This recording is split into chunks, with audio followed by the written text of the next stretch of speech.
आदाब नाजरीन, मैं हूं रियाज चौधरी और आप देख रहे हैं द वर्ल्ड रिलेशन। और इस वक्त हमारे साथ बराह रास्त जुड़ चुके हैं मिशन स्टेटहुड के सदर सुनील डिम्पल, जो हमेशा चर्चा में रहते हैं, हर मुद्दे के ऊपर आवाज बुलंद करते हैं। लेकिन आज बात करेंगे 370 को लेके, जो दोबारा से इस वक्त सुर्खियों में है, जो दोबारा से इस वक्त चर्चा में आ चुका है कि अब रिव्यू पिटीशन होगी। क्या ये सियासी मामला बनाया जा रहा है सियासतदानों की जानिब से?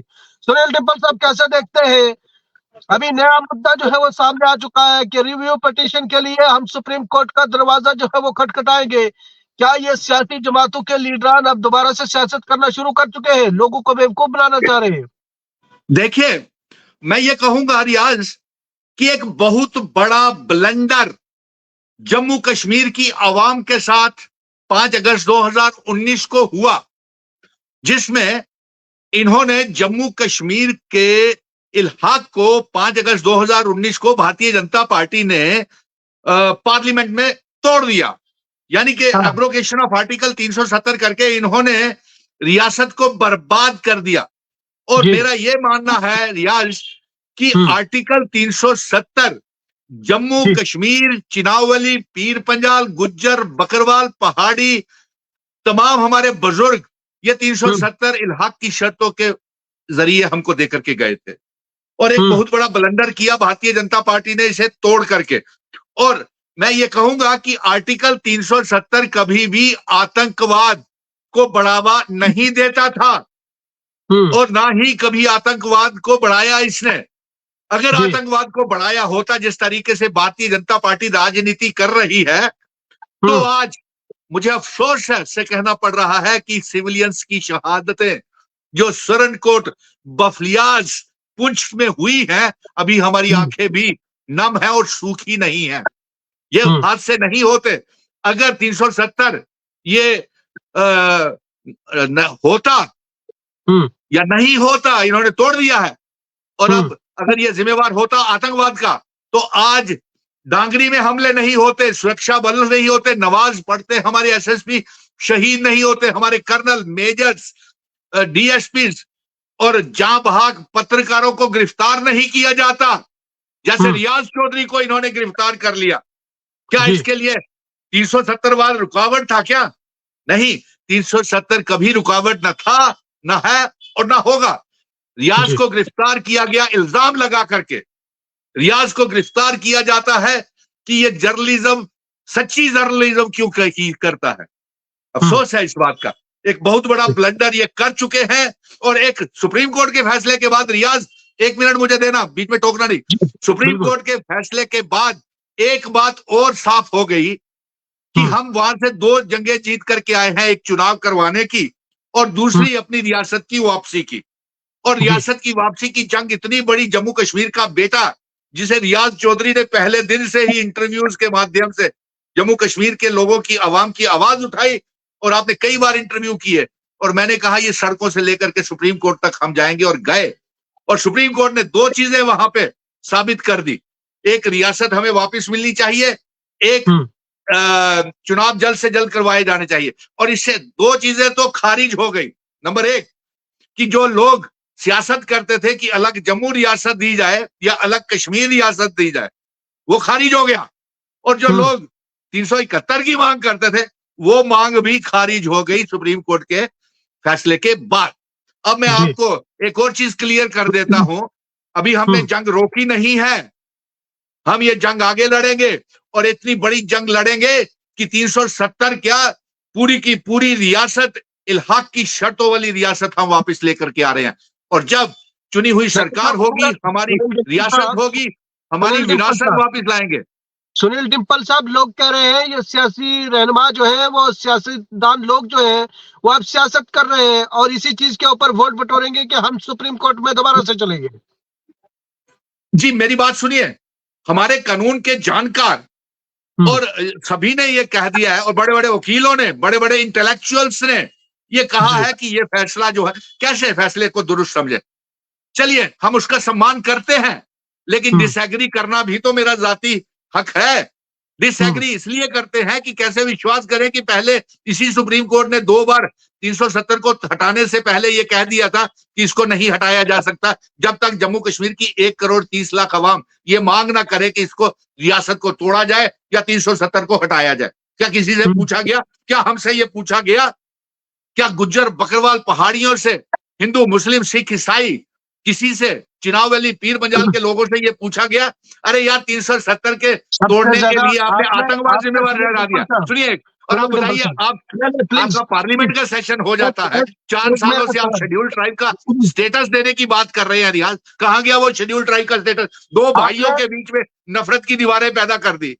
आपने कहा कि गुजर बकरवाल, और क्या गुजर बकरवाल से पूछा, क्या जम्मू के लोगों से पूछा? लेकिन जब 370 एब्रोगेट हुआ तो जम्मू के लोगों के साथ साथ गुजर बकरवाल लोगों ने बड़ा जश्न जो है वो मनाया था कि 370 खत्म हुआ है। आप बिल्कुल सही कह रहे हैं रियाज। यही गुज्जर बकरवाल नकली बन करके और यही नकली पहाड़ी बन करके और यही नहीं नकली वकील बन करके भी सुप्रीम कोर्ट में गए। जब मैं वहां पे अकेला जम्मू कश्मीर का बेटा सुप्रीम कोर्ट में पूरे मुल्क की 140 करोड़ आवाम को समझा रहा था कि हमारे साथ ज्यादती हो रही है, हमारी आइडेंटिटी, कल्चर, डेमोग्राफी, इतिहास को खतरे में डाला जा रहा है, तो ये लोग यहाँ पे मिठाइयां बांट रहे थे। ये कैसे गुज्जर बकरवाल है, ये कैसे पहाड़ी है जो अपने घर ही, और कैसे डोगरे हैं या कैसे कश्मीरी है, कश्मीर में भी बट रही थी। तो ये ऐसे कैसे है कि वो 5 अगस्त 2019 को भी मिठाइयां बांट रहे थे और 11 दिसंबर को भी मिठाइयां बांट रहे थे। लेकिन आज आप भी जा रहे हैं सुप्रीम कोर्ट में, आप भी जा रहे हैं, रिव्यू पिटीशन का हिस्सा आप भी बनेंगे। देखिए, मैंने कहा ना, ये बहुत बड़ा ब्लंडर, ये लोग खुद बताएंगे कि सुनील डिंपल ने अपनी जंग ईमानदारी, रिस्पॉन्सिबिलिटी से अपनी ड्यूटी निभाई है, जिम्मेवारी ईमानदारी के साथ निभाई है, आगे भी निभाऊंगा। ये 370 क्या, मैं इससे भी बड़ी जंग लड़ने जा रहा हूं। इसमें इंस्ट्रूमेंट ऑफ असेशन की शर्तें मुझे चाहिए। जम्मू कश्मीर, लद्दाख, पीओके, गिलगित बल्टिस्तान को मैं जम्मू कश्मीर का हिस्सा बनाना चाहता हूं। डिंपल साहब, कुछ लोगों की तरफ से मांग की जा रही है, तनवीर अहमद साहब जो है वो कह रहे हैं कि पुंछ के मामले के ऊपर बात की जाए। तो आखिर में आप पुंछ के जो टोपापी में हुआ है उसके ऊपर रियाज सच्चे दिल से बताऊं यार, तेरे को बार बार सलाम करने को दिल करता है रियाज। तूने आवाज को दबने नहीं दिया, स्वर्ण कोट बफलियाज की आवाज को दबने नहीं दिया। तू खुद जेलों में चला गया, तूने खुद सच्ची जर्नलिज्म की। तेरे को पाकिस्तान से भी थ्रेट्स आती थी। मुझे याद है, मैंने डीजी से खुद बात की थी उस समय के दिलबाग सिंह जी से कि रियाज को थ्रेट्स आ रही है पाकिस्तान से कि तू प्रो इंडियन है, लेकिन यहाँ पे प्रो इंडियन होने के बावजूद भी तेरे को गिरफ्तार कर लिया। ये 370 का फायदा हुआ क्या है? क्या हमारी जमीनें चली गई, नौकरियां चली गई, हमारी पावर प्रोजेक्ट नीलाम कर दिए, हमारी सड़कों की हालत देखिए, हमारे लोगों को गुर्बत, क्या 370 की वजह से आतंकवाद था? नहीं था। आज इतनी किलिंग्स हो रही हैं, इतने लोग शहीद हो रहे हैं, और अफसोस तो इस बात का, अभी यार रियाज, मुझे आपने बीच में इमरजेंसी में कॉल कर लिया, लेकिन आंखें मेरी आज भी नम है। बफलियाज में वो जो शबीर, सफीर, शौकत और वो जो उनके सऊदी अरेबिया से चौधरी नासिर का फोन आना, आपको आना, हमें आना। मैंने सच्ची बात तो बताऊं कि रियाज, तेरी वजह से मैंने उसी दिन रक्षा मंत्री को भी बड़े जोरदार तरीके से, प्रधानमंत्री को भी, राजनाथ सिंह जी, नरेंद्र मोदी जी को भी कहा, यार मेरे जम्मू कश्मीर को बर्बाद मत कीजिए, आइए चक्कर लगाइए। और अब लेकिन एक बात और देखनी है कि अब मैं वहां के लोगों को कहूंगा कि मैंने इंटरनेट भी शुरू करवा दिया है। जो लास्ट इंटरव्यू में आप लोग सारे मांग कर रहे थे कि इंटरनेट शुरू करवाओ, और मैंने कल से वो इंटरनेट भी शुरू करवा दिया है। और मैं ये भी आपसे कहूंगा, आपकी जिम्मेवारी बनती है कि अगर FIR लगी है उन शहीदों के ऊपर, क्या ये भी टारगेट किलिंग नहीं है? चलिए मैं ऐसे बात करता हूं, अगर डांगरी वाली टारगेट किलिंग है तो बफलियाज वाली भी टारगेटेड किलिंग है। अब किसने की, कौन जिम्मेवार है? इंक्वायरी होनी चाहिए उसकी, और कड़े शब्दों में होनी चाहिए, समयबद्ध तरीके से, टाइम बाउंड तरीके से। शबीर, शफीर और शौकत के परिवार वालों को इंसाफ मिलना चाहिए। लाइए उनका, हमें नहीं चाहिए आपका मुआवजा, ले जाइए अपना मुआवजा, हमारे बच्चे वापस कीजिए, नंबर 1। नंबर 2, हम ये कहते हैं कि अगर FIR लगी तो अभी तक कोई किसी को अरेस्ट किया है, गिरफ्तार किया है? अब मुझे रियाज इसका रिपोर्टिंग आप करना, और मैं भी चाहूंगा, मैं डीजी साहब से कहूंगा कि डीजी साहब आप बिना समय गवाए वहां पे जाइए। डीजी साहब की जिम्मेवारी बनती है, डायरेक्टर जनरल ऑफ पुलिस साहब की, और लेफ्टिनेंट गवर्नर क्यों नहीं गए वहां पे अभी तक? गए कि नहीं गए मुझे नहीं मालूम है, लेकिन उनका जाना नहीं जाना एक ही बराबर है, क्योंकि वो एक असफल लेफ्टिनेंट गवर्नर साबित हुए। क्या बच्चों को नौकरियां दी? क्या चिनाब वैली पीर पंजाल में किसी को नौकरी मिली?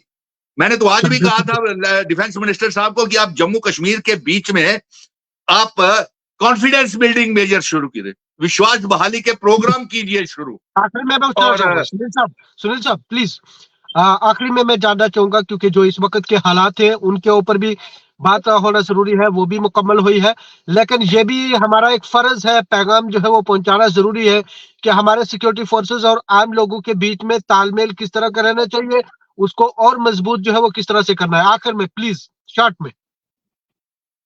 यार एक तो आवाज बहुत कम आ रही है, एक बार फिर रिपीट कर दो मेरे भाई सवाल।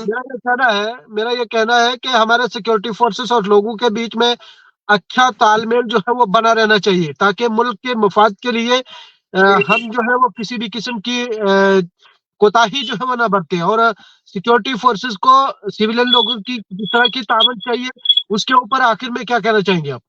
देखिए मैं ये कहूंगा कि वहां के जो एसएसपीज हैं और डीसीज हैं जी, वो time to time police public meetings करें, लोगों से मिलें। ये रियासत सिर्फ हिंदुओं की नहीं है, ये हिंदू मुस्लिम सिख ईसाई गुज्जर बकरवाल चिनाब वैली पीर पंजाल पहाड़ी रियाज सुनील डिंपल शौकत शफीर और जितने भी शहीद हुए हैं, डांगरी में परिवार जितने शहीद हुए सभी की है, ये किसी एक का नहीं है। और मैं ये आपको विश्वास दिलाता हूं कि रियासत का दर्जा अब वे फॉरवर्ड यही है। आपने ये पूछा है कि व्हाट इज वे फॉरवर्ड यही है कि हम इंस्ट्रूमेंट ऑफ असेशन वाली शर्तें चाहते हैं। अगर इल्हाक हुआ है तो शर्तें कहां हैं? अगर 26 अक्टूबर हम विलय का दिवस असेशन डे मनाते हैं तो असेशन की शर्तें कहां है? पूछता है मेरे जम्मू कश्मीर की 1,30,00,000 आवाम। आपने क्यों तोड़ा इल्हाक 5 अगस्त 2019 को? क्यों बर्बाद किया जम्मू कश्मीर को? आपकी वजह से, भारतीय जनता पार्टी की वजह से आज यहां पे आतंकवाद है, अलगाववाद है। 1990 से बुरे हालात बन गए हैं, तब भी इतने एसएसपी डीएसपी और इतनी टारगेटेड किलिंग्स नहीं हुई हैं। 1990 में भी नहीं हुई है, मैंने 1990 का भी दौर देखा हुआ है, तब भी इतनी किलिंग्स नहीं हुई थी। ये तो इन लोगों ने हमें जम्मू कश्मीर को बर्बाद करने के लिए अलग अलग तरीके और एक लाइसेंस ले लिया 370 हटाने का, हमारे गरीब लोगों को बेरोजगारी बढ़ाने का पावर प्रोजेक्ट, और इसको ग्रैंड सेल जम्मू कश्मीर को लगा दिया। लेकिन आज रियाज मुझे माफ करना, मेरा इतना ही है क्योंकि मैं आज आपके उसकी वजह से हमारे साथ की वजह से बहुत आंखें अभी सूखी नहीं है हमारी। मिशन इंस्टीट्यूट के सदर सुनील डिंपल साहब हमारे साथ बराह रास्त जुड़े हुए थे, जिनके साथ तफसीली बातचीत हुई। और साफ में ये भी कहना चाहेंगे, जहां इससे पहले 370 की मनसूखी को लेके उसके बाद कई सियासतदान जो है वो सुप्रीम कोर्ट का दरवाजा खटखटाया, उनमें सुनील डिंपल भी जो है वो सफ़े अव्वल में दिखाई दिए। लेकिन अभी की बात करें तो अब दोबारा से रिव्यू पिटीशन के लिए कुछ सियासी लीडरान जो है वो तैयार हो रहे हैं, और सुनील डिंपल का भी कहना है कि हम अपने हक के लिए जदोजहद जो है वो जरूर करेंगे। उधर पुंछ की बात करें तो पुंछ के मामले को लेके जहाँ ये मामला रोनमा हुआ है, जहाँ सिविलियन किलिंग जो हुई है, और उसके बाद अब लोगों को अपने मुल्क की हिफाजत, अपने मुल्क के मफाद के लिए सिक्योरिटी फोर्सेस के लिए शाना बशाना जो है वो कंधे से कंधे मिलाकर चलना होगा, ताकि मुल्क के जो दुश्मन अनासर लोग हैं उनको जवाब भी दिया जाए।